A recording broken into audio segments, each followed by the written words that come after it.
Hi guys, a very warm welcome. So today we are going to cover part 12 to part 17 of the Indian Constitution. And first of all, we start with the term Finance Commission. Finance Commission is a constitutional commission. It is mentioned in Article 280 of the Constitution of India. Taxes not to be imposed save by the authority of law. So इस दो जो articles हैं काफ़ी important हैं. इन दो articles का मतलब ये है कि आप टैक्स विदाउट लॉ के बैकिंग के नहीं लगा सकते हैं, बिकॉज फिर वो मनमाना हरजाना वसूल करना हो जाएगा. तो ये दो आर्टिकल्स काफ़ी इंपॉर्टेंट है, इसको आपने पढ़ लेना है. जो भी कंसोलिडेटेड फंड्स हैं, पब्लिक अकाउंट्स ऑफ इंडिया हैं, वो उसके अंदर नेट प्रोसीड्स कैसे जाएंगे, गवर्नमेंट ऑफ इंडिया कैसे रिसीव करेगी, all loans raise by that government कैसे होंगे, वो सब इसके अंदर 266 के अंदर दिए हुए हैं. So all moneys receive by the government in repayment of loans shall form one consolidated fund to be entitled the consolidated fund of India. All revenues receive by the government of state shall be called the consolidated fund of the state. तो money जो भी आ रहे हैं, major जो हमारा fund है consolidated fund of India है, और जो स्टेट का है वो कंसोलिडेटेड फंड ऑफ स्टेट है. All other public money received by or on behalf of the government of India or government of a state shall be credited to the public account of India or the public account of state. तो account यहाँ पे direct हो गए. जो loan से money वापस आ रहा है कंसोलिडेटेड फंड ऑफ इंडिया, और जो बाकी कोई मनी है वो बन रहा है पब्लिक अकाउंट. तो अगर ये टर्म आ जाए आपको, तो आपको पता होना चाहिए कि दोनों में डिफरेंस क्या है. कॉन्टीजेंसी फंड क्या होता है? देखिए, जब कोई आपदा आ जाए या कोई इमरजेंसी आ जाए, तो इससे प्राइम मिनिस्टर जो है, बेसिकली जो वहाँ पर कैबिनेट मिनिस्टर्स हैं, काउंसिल ऑफ मिनिस्टर, प्रेसिडेंट को बोलते हैं कि आप इससे फंड विड्रॉ कर लो. प्रेसिडेंट करते हैं इसके अंदर से. Parliament by law establish a contingency fund into which shall be paid from time to time such sums. ये मतलब बेसिकली आपका इमरजेंसी टाइम के लिए, तो इसमें आप पैसे डालते रहते हैं और फिर कंटीजेंसी में निकालते हैं इसके अंदर. ठीक है. लेजिस्लेचर जो है वो भी by law contingency fund of the state निकाल सकते हैं. नाउ देखिए, distribution of revenue between union and states को आपको बहुत ज़्यादा करने की जरूरत नहीं है, बिकॉज क्लैट के रिस्पेक्टिवली ये बहुत ज़्यादा इंपॉर्टेंट नहीं है. बट बेसिक पता होना चाहिए कि जो स्टैम्प ड्यूटीज़ हैं, कुछ stamp duties union of India लेती है लेकिन स्टेट को पैसे देती है. ठीक है.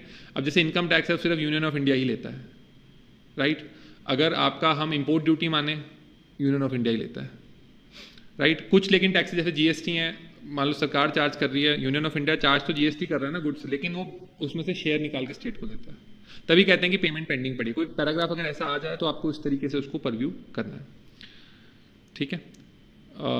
इंटर स्टेट ट्रेड कॉमर्स के अंदर आप देखेंगे तो good and services on the course of inter state shall be levied and collected by the government of India and it shall be divided between the union and states as determined on the recommendation of goods and services tax council. ठीक है. तो ये बहुत आपको सिर्फ एक बार पढ़ना है कि ये क्या चीज़ है. 265 से लेके बेसिक एंड जो भी चीज़ें अब इसके अंदर मेन जो आती हैं वो ये आती हैं कि ये देखिए आप, जैसे distribution of the revenue between union and states. There shall be paid out of the consolidated fund of India grants in aid revenue to the state such capital and recurring sums as may be necessary that the state to meet the cost of schemes and development as may be undertaken by the state with the approval of government of India for the purposes of promoting the welfare of scheduled tribes in that state और the level of administration of scheduled areas. तो भारत के सरकार से grant in aid आती है. कई बार ऐसा होता है ना कि भारत सरकार ने हिमाचल प्रदेश के लिए 2000 करोड़ दिए, 4000 करोड़ दिए, ग्रांट इन एड होती है. सेंटर के पास फंड्स होते हैं, स्टेट के पास इतनी फंड रेज करने का है नहीं. केरला हो गया, जैसे बंगाल हो गया, तो डेफिसिट स्टेट्स हैं, इनके पास तो रेवेन्यू ही नहीं है. बेसिकली ये एजुकेशन के ऊपर या मार्क्सिस्ट स्कीम के ऊपर, या फिर जैसे ऐसा होता है कि बहुत ज़्यादा वेलफेयर स्टेट्स हैं, जो पैसा आया वेलफेयर में बांट दिया. अगर आप वेलफेयर में ऐसे पैसा बांटेंगे तो पैसा लेंगे कब? वही चीज़ जैसे अब हम आम आदमी सरकार को देख सकते हैं पंजाब के अंदर, तो 300 यूनिट फ्री हैं हर एक को. तो स्टेट तो डेफिसिट में है ना. तो जहाँ आपका डेवलपमेंट होना चाहिए था कैपिटल पे, वहाँ है नहीं. और फिर अंधाधुंध लोग 250-300 यूनिट तक 2-2, 3-3 मीटर लगा रखे हैं घर में, एक से 250 यूनिट कर ले रहे हैं, एक से दूसरे से 250 कर ले रहे हैं, तीसरे से 250 कर ले रहे हैं. तो ईजीली चला हुआ है फिर काम. एक ही घर में 2 मीटर भी लग जाते हैं, ऊपर के तोड़ के अलग. मीटर का चार्ज दे दो, इलेक्ट्रिसिटी चार्ज से मुक्ति होगी. ठीक है. तो ये इजी है. अभी आपको 279A करना है. President shall within 60 days from the date of commencement of the constitution act 2016 goods and services tax council आएगा. 279A के अंदर goods and services tax council mention है. ये क्वेश्चन आपको जीके में भी आ सकता है कि कौन से आर्टिकल में ये मेंशन है. इसके कौन कौन से फॉलोइंग मेंबर होंगे? यूनियन फाइनेंस मिनिस्टर इसके चेयरपर्सन होंगे. Union minister of state in charge of revenue और फाइनेंस के मेंबर होंगे. सभी स्टेट्स के जो मिनिस्टर ऑफ फाइनेंस है, टैक्सेशन है, वो इसके मेंबर होंगे. जीएसटी के अंदर अपने आप ही ये एक वाइस चेयरपर्सन निकालेंगे जो स्टेट्स में से चुन के आया होगा. स्टेट मतलब जो स्टेट के फाइनेंस मिनिस्टर है ना, उनमें से किसी एक को वाइस चेयरपर्सन बना देंगे. चेयरपर्सन तो already union minister for finance है. उसके बाद क्या क्या स्टेट्स देगा, क्या क्या टैक्सेस लेने हैं, क्या क्या एग्जाम्प्ट करने हैं. बोलते नहीं गुड्स एंड सर्विसेज टैक्स से एसी एग्जाम्प्ट कर दो. AC is not now a luxury good, it's a necessary good. आप हम चंडीगढ़ के अंदर बैठे हैं, चंडीगढ़ में आप बैठ ही नहीं सकते एसी के बिना, कैसे बैठोगे टॉप फ्लोर पे? इवन अगस्त जुलाई के अंदर जब गर्मी प्रचंड रूप से बरसेगी तो आप नहीं बैठ सकते हैं, ठीक है। थ्रेशोल्ड लिमिट जो है वो एग्जेम्प्ट हो सकती है from the goods and services tax. Rates including floor rates with band of goods and services tax जा सकते हैं। स्पेशल प्रोविजन क्या क्या रहेगी, ये सब चीजें आप डिस्कस कर सकते हैं, ठीक है। Goods and services tax shall recommend the date on which GST shall be levied on petroleum, crude, high speed diesel, motor spirit, natural gas, aviation fuel. इसके ऊपर जब जीएसटी लगेगा तो आप वो बता सकते हैं।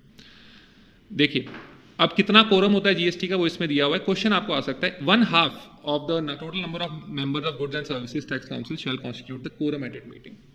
1/2 मतलब देखो अगर टोटल स्टेट्स कितने हमारे 28 हैं, ठीक है, और यूनियन आपका जो है 29वां मेंबर है, तो 15 से ऊपर 15 लोग होने चाहिए भाई। 29 का आधा 14.5 है ना, तो हाफ से ऊपर, नहीं तो फिर आप डिसीजन नहीं ले सकते क्योंकि वो रिप्रेजेंटेटिव डिसीजन आएगा ही नहीं। मान लीजिए यूनियन अकेला ही बैठा, सारे स्टेट्स के मिनिस्टर के रास्ते रोक दिए, खुद ही डिसीजन पास कर दिया, ठीक है। तो अब देखो यहाँ पे मैं पॉइंट था ये कि every decision of the goods and services tax council shall be taken at a meeting by majority of not less than 3/4 of the weighted vote of the member present and voting. तो 3/4 member present and voting आपको चाहिए। No act or proceeding of the GST Council shall be invalid by merely a reason of any vacancy, any defect, any procedural irregularity. GST shall establish a mechanism to adjudicate any dispute between the Government of India or one or more states, between the Government of India or any states, between two or more states arising out of the recommendations of the Council. 280 finance commission आती है तो हर 2 साल president जो है 2 साल से commencement of the constitution, यानी 1950 में अगर कमेंसमेंट हुआ तो 1952 से फाइनेंस कमीशन हमारी बैठ गई है और 5 साल से पहले पहले आती है। तो बेसिक क्वेश्चन आपको जो करना है कि फाइनेंस कमीशन का अभी हेड कौन है, पुराने वाले का हेड क्या था, इस वाले कमीशन की मेजर गाइडलाइंस क्या है, ठीक है। ये बताएंगे रिकमेंडेशन की क्या क्या डिस्ट्रीब्यूशन होगा टैक्सेस का between the union and states, क्या क्या ग्रांट इन एड्स कैसे देनी है यूनियन को। ये यूनियन से डील करता है, वो तो यूनियन और स्टेट से डील करता है ना। ये फाइनेंस कमीशन जो है ये यूनियन को बताता है कि भाई कितने पैसे देने चाहिए, कितनी ग्रांट इन एड जानी चाहिए, क्या क्या तरीके से हम मेजर्स ले सकते हैं ताकि consolidated fund of the state supplement करें पंचायती राज को, पंचायत को, और म्यूनसिपैलिटीज़ के फंड बढ़ाने के लिए क्या क्या किया जाना चाहिए, ये फाइनेंस कमीशन देता है। अब जैसे देखा हम एमसी शिमला है, तो एमसी शिमला कचरे का बिल आपसे लेता है, ऑनलाइन जाता है वो, तो वो एक तरीके से ग्रांट वो है कि किस तरीके से बढ़ाया जाए सफाई कर्मचारियों के लिए, फिर उससे वेलफेयर मेजर वगैरह लिए जाते हैं, ठीक है। Borrowing bye the government of India, union government of India जो है वो बोरो कर सकती है on the security of consolidated fund of India के ऊपर। बोरोइंग बाय स्टेट्स भी हो सकती है। A state may, without the consent of Government of India, raise any loan if there is any outstanding any part of the loan which has been made to the state by the Government of India. यहाँ पे हम देखते हैं power to carry on trade. Executive power of the union or of each state shall extend to carrying off on any trade or business and to the acquisition, holding, disposal of the property and the making of contracts for any purpose. तो power होनी चाहिए trade को carry करने के लिए भी। Executive की जो power है वो इस चीज़ के ऊपर भी आती है कि वो लॉज बनाती है कि ट्रेड को कैसे कैरी किया जाएगा। सो फॉर एग्जाम्पल जैसे स्टेट्स हैं, स्टेट्स ट्रेड किन्हीं चीज़ों के एग्जाम्प्ट भी कर देते हैं। एसेंशियल गुड्स मान लो आप ले लो, कुछ क्वांटिटी से ज़्यादा आप एसेंशियल गुड्स को स्टोर नहीं कर सकते। जैसे मैं चाहूँ यहाँ पे मैं एक 100 एकड़ का फार्म बना लूँ, उसके अंदर मैं बोलूँ कि मैं सारा प्याज खरीद लूँगा, नहीं खरीद पाओगे आप, क्योंकि अगर आपने सारा प्याज खरीद लिया, आपके पास पैसे हैं, तो मार्केट में शॉर्टेज हो जाएगी एंड प्याज is an essential good let से, तो नहीं कर सकते। तो ट्रेड करते हैं, ठीक है। Contracts, all contracts made in the exercise of the executive power of the union shall be expressed to be made by the president or by the governor of the state. अगर contract बन रहा है ना कोई, तो उसमें लिखा जाता है ये भारतीय सरकार का, उस पर ठप्पा लगता है, भारत सरकार का एम्बलम लगता है, वो प्रेसिडेंट ऑफ इंडिया का एम्बलम है या गवर्नर ऑफ स्टेट का एम्बलम है। गवर्नर भी किसका रिप्रेजेंटेटिव है? प्रेसिडेंट का। बट वो चलो स्टेट सरकार है तो उसका क्या प्रेसिडेंट और गवर्नर पर्सनली लाइबल है? नहीं, वो तो फिगर हेड्स हैं, कर तो आईएएस और सेक्रेटरी वगैरह सब लोग ही रहे हैं, वो तो हेड ऑफ द गवर्नमेंट है ना, ठीक है। सूट्स एंड प्रोसीडिंग्स, सबसे बड़ा जो लिटिगेंट है वो भारत सरकार खुद है, वो स्टेट सरकार खुद है, इनके खिलाफ ही सबसे ज्यादा केस होते हैं, इन्हीं के ऊपर से केस लिए जाते हैं। तो सूट्स एंड प्रोसीडिंग्स के अंदर government of India may be sued और sued by the name of the union of India and the government of state may sue और sued by the name of the state and may subject to any provisions which is made by the act of parliament और the legislature of the state. तो बहुत easy है, इसके अंदर कोई ऐसा आपको करने की जरूरत नहीं है कि सूट्स एंड प्रोसीडिंग्स चलती हैं। Any legal proceedings that are pending to which Dominion of India is a party, Union of India shall be deemed to be substituted for the Dominion in these proceedings. जो भी legal proceedings pending है province of Indian state party है, corresponding state shall be deemed to be substituted for the province of Indian state in those proceedings. तो मान लेते हैं जैसे state of Junagadh था, अब स्टेट ऑफ जूनागढ़ तो मर्ज हो गया, तो जो उसकी जगह पे आया, जैसे राजस्थान में मर्ज हुआ, तो वो फिर स्टेट ऑफ राजस्थान के खिलाफ हो जाएगा। आर्टिकल 300A फंडामेंटल राइट का राइट टू प्रॉपर्टी था, उसकी जगह पे 300A आया था, राइट टू प्रॉपर्टी डिलीट हुआ, 300A आया जहां पे बोला गया कि no person shall be deprived of his property save by the authority of law. उसमें था राइट टू प्रॉपर्टी। तो प्रॉब्लम ये थी कि राइट टू प्रॉपर्टी जब था तो हर पर्सन प्रॉपर्टी का डिमांड कर सकता था। यहाँ पे देखिए दूसरी लैंग्वेज है, ये कॉन्स्टिट्यूशनल राइट हो, फंडामेंटल राइट नहीं, कॉन्स्टिट्यूशनल राइट हुआ कि आपकी लैंड को आपके बिना मर्जी के डिप्राइव नहीं किया जाएगा। अगर किया जाएगा तो कंपनसेशन दी जाती है, जैसे हम NHAI में देखते हैं कि वो भाई इनका जमीन जो है रोड के बीच में आ गई, करोड़पति हो गए। Freedom of trade and commerce and intercourse subject to such provisions, जो भारत के अंदर ट्रेड है वो सारी की सारी फ्री है अनटिल अनलेस की पार्लियामेंट को इस पर लॉ लगाए। ठीक है, सो सच लॉ लगा सकती है जो कि नेसेसरी रिक्वायर्ड हो।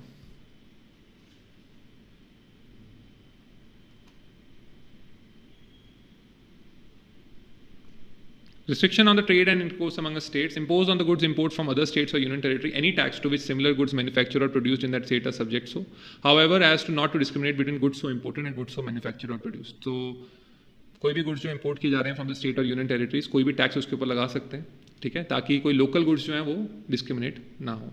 कोई भी रिस्ट्रिक्शन लगा सकते हैं अगर ज़रूरी हो।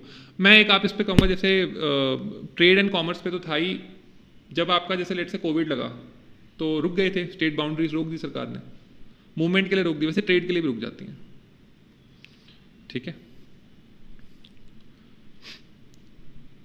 कोई भी अथॉरिटी पार्लियामेंट जो है वो इसके लिए अपॉइंट कर सकते हैं। Services under the union and states को भी कर लेते हैं हम इस सेशन के अंदर। Subject to the provision of this constitution, public services के लिए यूनियन और स्टेट जो है भर्ती करते हैं सरकारी ऑफिसर्स की, और डायरेक्ट रिक्रूटमेंट उनकी लेते हैं। डायरेक्ट रिक्रूटमेंट जो है ली जाती है। Tenure of office of person serving the union और द स्टेट। नाउ जो भी person who is a member of defence service, civil service, all India service और holds any post with connect to civil post under the union holds this during the pleasure of the president. Bharat के president का pleasure होता है तभी तक वो उसको करते हैं, और उन्हें निकाले जाने पर बस उनमें ये होता है कि आपको रीजन देने पड़ते हैं। गवर्नर के केस में कोई रीजन नहीं देना पड़ता। गवर्नर के देखो यहाँ पे सेकंड क्लॉज देखिए, इसका क्या लिखा है, not standing that a person holding a civil post holds its under the office of the pleasure as it deems it necessary in order to secure the services of a person having special qualification, provide for the payment to him of compensation if before the expiration of agreed period the post is abolished, or he for reasons not connected with any misconduct on his part is required to vacate that post। Post he abolish होगी। जैसे हम आप इसको मान के जाए, BSNL का office होता था, BSNL बहुत ज़्यादा चलता था, BSNL abolish हो गया, VRS लेने को बोल दिया, तो 50-50 साल में लेना पड़ा उन्हें वॉलंटरी रिटायरमेंट स्कीम, क्योंकि BSNL चल ही नहीं रहा था। ठीक है, no person who is a member of civil service of the union और all India service shall be dismissed और remove by an authority subordinate. अगर आपको IG ने अपॉइंट किया तो IG ही आपको रिमूव करेगा, DSP नहीं कर देगा रिमूव, चाहे आप हवलदार भर्ती हो पंजाब पुलिस में। No person shall be dismissed और removed except after an inquiry in which he has been informed of the charges against him and given a reasonable opportunity of being heard in respect of those charges. ठीक है, ये यहाँ पे आता है।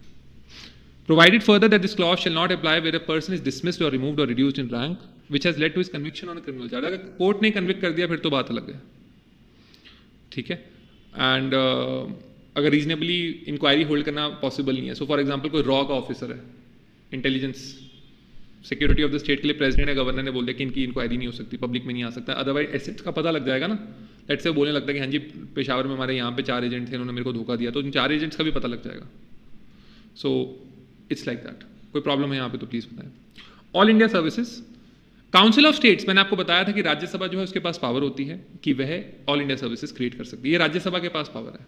अगर 2/3 member present and voting ये decision लेते हैं कि एक ऑल इंडिया सर्विस क्रिएट की जाए including an all India judicial service, तो रिक्रूटमेंट कंडीशन सच पर्सन के लिए आ सकते हैं। इन सर्विसेज को एट द कमेंसमेंट ऑफ, कुछ सर्विसेज जो कमेंसमेंट पे ही थी उनका नाम था IAS IPS, ठीक है, अब IFS भी है, IRS भी है, ये ऑल इंडिया सर्विसेज के अंदर आते हैं। ठीक है, ऑल इंडिया जुडिशियल सर्विस जो है ये अभी तक आई नहीं है, ये डिस्ट्रिक्ट जजेस के लिए डायरेक्ट भर्ती के लिए होगी, ADJ, डायरेक्ट ADJ, पर ये आई नहीं है अभी, स्टेट्स अपने आप ही ADJs को लेते हैं। ठीक है, तो ये चीज़ यहाँ पर आती है। नेक्स्ट स्टेप के अंदर हम पढ़ेंगे पब्लिक सर्विस कमीशन को।